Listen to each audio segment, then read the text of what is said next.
Are you looking for a better alternative to screw-in studs with a quicker installation time and a lower stud profile? Well, let me introduce you to the Snaprite Snaprite surface mount stud die.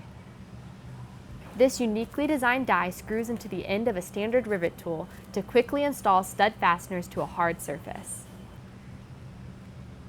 The die holds the rivet and stud in place so parts are not loose or falling off during installation, which results in a tight-fitting stud.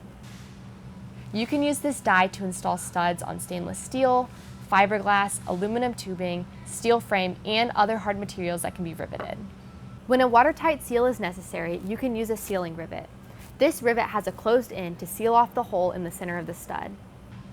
This die can be a great addition to your standard rivet tool or to any of our Snaprite systems. To make it easy to get yours, we've linked it down in the description below, along with some other videos on our Snaprite system. Make sure to like and subscribe so that you can stay up to date on all of Snaprite's exclusive products.